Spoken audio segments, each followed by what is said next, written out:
Hey, everybody, it's Scott Steen with winnersandwhiners.com coming to you with the Wednesday Hump Day edition of Today in Sports Betting. Doing it baseball style with my old pal, America's favorite baseball fan, it's Scott Reichel. Scotty, how are you? I'm just happy you got the title right. That's right. That's we do too many shows, my friend. It happens, man. Too many shows. Let's take a look at the wonderful world of baseball. And let me just say how much I hate your stupid Yankee Stadium. Just ridiculous. Somebody had the under, and they're a little bit upset about it. Little frosty, my friends. We were 3-0 after 6, 4-0 after 7. Even giving up to the Judge 3-run homer in the bottom of the 8th, we were still 7-0 at 8.5. We're fine. Just don't do anything stupid. Ground ball out to start the 9th. Ground ball out. Oh, wait. They called him safe. We're going to look at it. Oh, no, he's out. It's cool. Nope. They did not overturn it. It was redonkulous. And then what happened after that? I don't remember. No. And then some forgettable light-hitting POS that probably couldn't hit the ball to the warning track in any other stadium launched a 345-foot shot down the right field line that cleared for a 2-run homer to put us over the total. I think 345 might be generous. I thought it was like 320. Well, I saw it. I saw it when I looked at the game. It was 345. Oh, either way, not a fun time. Not a fun time. A horrific beat. Would it make you feel worse if I told you that the Orioles had not scored in the first 17 innings of that series? No, but what did make me feel worse, and I blame it on the stupid announcers for the Yankees. Yankees bullpen's only given up 1 run in 19 innings so far this season. Oh, it's like this kicker's 98% inside of 40 yards. It's automatic from the 40 in. This guy's never missed a free throw in his career. You know he's missing the first one. You know what's happening. He's a 92% free throw shooter. You can remark this. Oh, no, I did not see that coming. So, yeah, it was just a brutal beat. So I had to get that off my chest. I know in the NBA video you got to rant about Giannis getting scratched about 3 minutes before game time. Milwaukee probably should have covered anyway, but that's a separate story. Yeah, that's up 10 with 4 to go. Not a fun time. So we kind of got we got a little fun card tomorrow. We got a little daytime baseball. We're not going to spend a lot of time on daytime baseball because probably won't be posted by the time a lot of these games go. So we are going to talk about the Cubs real quick. Cubs and the Brewers. Brewers catching a pretty good price here. Brewers actually plus 100. And you and I are both big fans of that with Brandon Woodruff on the mound. Yeah, I looked at the lines and I really couldn't believe that Chicago was favored. I know that the Brewers took the first game. Hendricks, I know, has been, how do you describe his Cubs tenure? Serviceable? Okay. You know put it? It's been fine.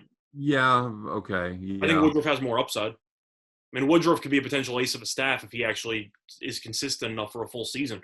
But the Brewers are just the better team. We thought going into the division breakdown for the NL Central, we thought the Brewers would be, I don't want to say the favorites win the division, but we both liked them to win the division. We thought the Cubs would blow it up halfway through the year. I don't think this Cubs team is any good.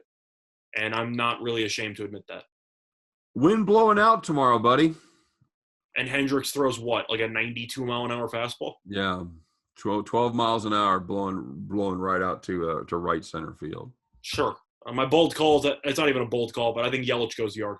There's a drive. It might be. It could be. It is. Mm-hmm. Do you know who that is?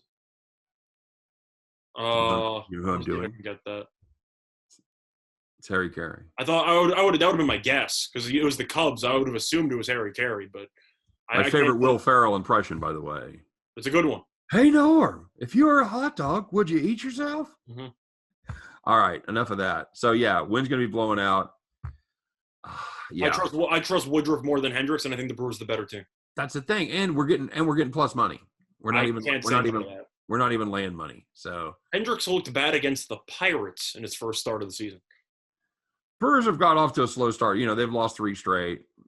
But I don't care. They didn't beat the Cubs yesterday? It's so early. Oh, that's right. They did. You're right. That was before yesterday. I'm not going to overreact. They struggled against the Twins. No. The Twins are pretty good. Yeah, absolutely. So I'm fine with that. I think Woodruff will get back on track, and I think the Brewers will win. Yep. And then we're gonna bet on that game, and then we're just gonna sit around and do nothing until about. Oh no, that's an afternoon game. Sorry, you're right. That first game is it. Of course, we wanted to do night games, but there are only about 1 or 2 night games on the entire card. Yeah, so we had not a ton. So we're gonna play the nightiest of the night games. Yep. San Francisco, San Diego is the 4:10 Eastern time start, and again, we're catching a pretty good price on San Diego here. Now, it's not even money like it was in the Milwaukee game, but Padres laying 155 behind Blake Snell, going up against Kevin Gausman, who looked really good his first time out. But Blake Snell's a different animal, and this San Diego team is a very different animal as well. I have a question I have to ask you about the Padres. You always hear about, particularly with the NBA, it's a lot easier because you actually have spreads. So you can determine how valuable a player is from an actual spread. Minus 170. Yeah, but I'm saying as a baseball bettor, with the fact that it's mostly money lines and you have run lines, but there's no actual like real spreads. Mm-hmm. How much is Tatis worth? I just answered your question. No, I'm saying you think it should be about 20 cents? Yeah, I think that's right in the ballpark. I think 15 to 20 cents. I think it should probably be a bit more. But I think it should probably be around 30. But then again, he's also, what does he have? 5 errors already? So he has kind of given back some of that production defensively so far this season. But of course, he's injured. Really a freak injury. He injured his shoulder while swinging. He'll probably be out for about a month. But the question is, the worst thing was it was swinging a tennis racket. So I did not see that coming. Yeah. But overall, I like the under. I know the total's at around 8. Yeah. Snell's great. Gausman actually looked really good in his first start. And I think Tatis, even though he was off to a bit of a slow start, you look at the rest of the Padres lineup, it's pretty good. But, I mean, missing Tatis is a huge deal. It is. So I think the Giants' offense we've talked about in the past. I know Longoria has been decent to start the year. Belt's okay. Crawford's a lost cause. But they have a couple of well-known guys. Posey. Yeah, Posey as well. He got off to a good start. Good call. But I like the under because, it's Petco. And Padres missing their best player who tends to, generate a couple of runs here or there. So I think this total's too high. I like the pitchers. I'll go under 8. I got no faith in Gausman. It's Petco during the day, which a little bit different than at night when that marine layer rolls in there. But I've seen it dropping most at 7.5. So if you can still find 8, I do think it should probably close market wide at 7.5. All right. Well, you guys all have more confidence in Gausman than I do. I just like the first start, and I do acknowledge that the Padres lineup is still pretty good but compromised. Okay. I'll just lay the wood with the Padres. I still like the Padres. I just was looking at another angle. Fair enough. It's kind of boring if we just mention the same points over and over again. The Padres are minus 700. I'm on the Padres here, Scott. What about you? No, I like the Padres. We try not to do that. We don't purposely go against each other, but we have to throw in some other like. No, I meant like take long odds. I mean, take. We're not going to Vegas Dave you here. No, we're not going to take the Dodgers or minus 360. I think the Dodgers got a good chance today. Padres, that's my play of the day. Padres plus 4.5 runs minus 1,000. I'm going to say we're never going to take a play 200 or 180, but it's going to have to be a pretty damn fine play. Super Bowl props. That's kind of the only time we ever actually do it. Well, I meant on a baseball game. Yeah, sometimes I'll do it if you want to throw in a money line parlay or something. Right. Yeah, a little sweetener. Agreed. Yeah. Agreed. So Scott, that brings us to the. I don't know if it's one of the very few night games, like you said. I'm just looking over the schedule here, and there really aren't many. You have about 1.5 because the Yankees game's at 6:30. There you go. So it's going to be one surprising team and one non-surprising team. It's going to be the Dodgers and the Oakland Athletics. Who's not surprising? Dodgers. Dodgers off to a fantastic start. Who is surprising? Oakland. Haven't won a game yet. This team can't pitch. What happened there? I don't know. I don't know what happened. It's not even the bullpen. Like, you can argue, they got rid of Hendricks, so maybe they'd have a problem. Yeah, It's not even the bullpen. The starters can't pitch. They dream about having that as their problem right now, not having a good closer. They dream of not being down by 4 runs going into the 6th inning. Yeah, that's what I'm saying. A closer is the least of their problems right now. You got Jesus Luzardo going tomorrow. Today rather. He looked dreadful. He was awful. I've got him on my fantasy team. He was crap. Bauer was a mixed bag. He had a no-hitter through 6, gave up 4 runs in the end.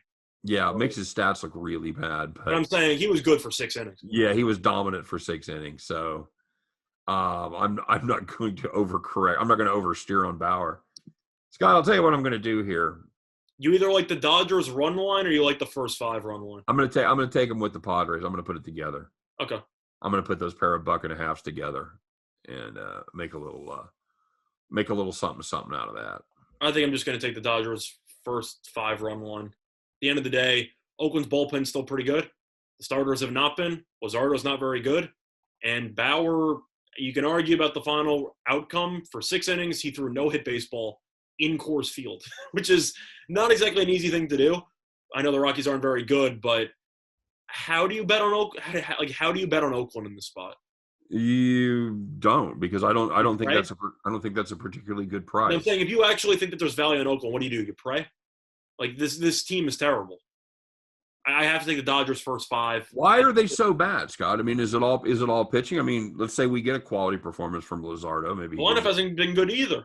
You look at what they did against the Astros. They scored, 5 runs once? That's what I'm saying. Why is this offense all of a sudden terrible? It's everything. You and I both liked them to win that division. Yeah, I did.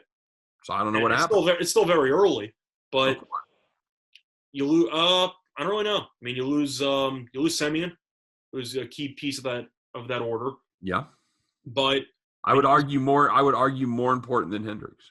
Yeah, I was going to say though, you missed Chapman for about the second half of the year, and you still played fine.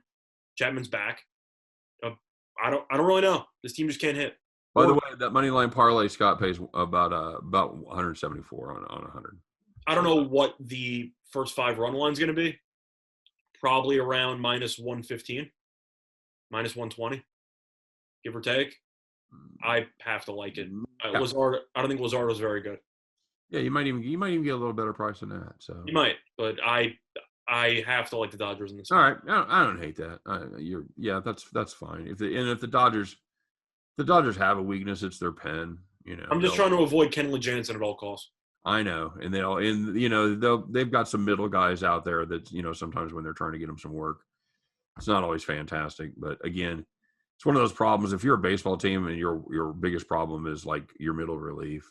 You think Dodgers are going to be the most bet team tomorrow? Well, yeah, but only because of the time. I'm just asking. Like, do you think that the Dodgers will get the most amount of bets just because of the matchup itself? Well, it's hard to say because they will because of the time, Scott. People have more opportunity to bet it. Yeah. That's what I'm saying. So under normal circumstances, I'd say that's probably fair. I think that's probably fair. And I also think this line should go to like 180. I wasn't going to be quite that pessimistic. I was going to say probably 170. In the 170s, yeah. I just don't see where Oakland money's going to come from. But I don't know who's pouring money in on Luzardo. Plus people love the Dodgers, dude. Well, actually, before we wrap up the show, because that's kind of the games we want to talk about, just a question since we're talking about the Dodgers and the A's in particular. Yep. You also have the Braves. They play back-to-back. They play a doubleheader, I mean. They haven't won a game yet either. What exactly is your philosophy when it comes to either backing teams or fading teams that are terrible or expecting teams to have some value in a buy low spot? Do you have a philosophy on that? I like to fade teams until they prove me wrong. I'm probably more looking at the trend about why they're losing and trying to play that as far as the total goes. And in other words, is their pitching suck? Is their bullpen been crap? Or have they just been unable to score runs and they're a good underplay? So that's the issue with Oakland so far, though, because they can't hit and they can't pitch. I will say this, Scott. I'd rather ride a team on a winning streak than I would trying to guess or ride a team on a losing streak. That's fair, especially a good team on a losing streak. Now a couple of years ago when we were riding Miami, and we were riding team total unders for the we get 2.5. You don't care. Didn't matter. You're not scoring any runs, so it's a good question. What about yourself? For me, I like to back teams. It's the worst thing you can do, in my opinion, for baseball betting is to try to guess when a team's going to snap out of a losing streak. That's exactly right. Or trying to say this team's won 5 in a row. They're not going to win 6 in a row.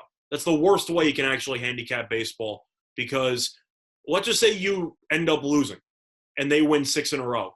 Are you going to bet again because by that philosophy they can't win the 7th game in a row? Yeah, now what do you do? That's what I'm saying. You're in too deep at that point because you're going to keep using the same flawed philosophy instead of just looking at a team and saying, why don't I just back the team that's underpriced because they've been playing really well for the last week? Yeah, I'll keep pressing those bets, Scott. The guy's never going to 7 out. But people do that. People look at a team and say, well, this team's lost 5 in a row. They got to turn around at some point. Do they? Do they actually have to turn around at some point? The gambler's fallacy, Scott. Correct. Something is an event. They think an event is due. Yep.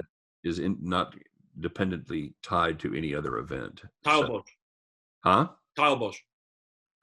Kyle Busch. That's a throwback to the NASCAR. Kyle Busch is due. That's a throwback. But, yeah, that's the way I look at it. So when it comes to betting baseball, I try to look at teams that have been playing well or been playing terribly. And you try to, I'd say, I would expect similar outcomes until they prove me otherwise. That's not bad. Yeah, that's especially even with overs. You see a team go over 7 in a row? Sure.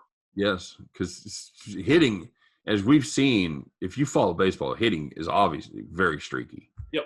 It comes in waves, so very contagious. We're on the same page there. Very good.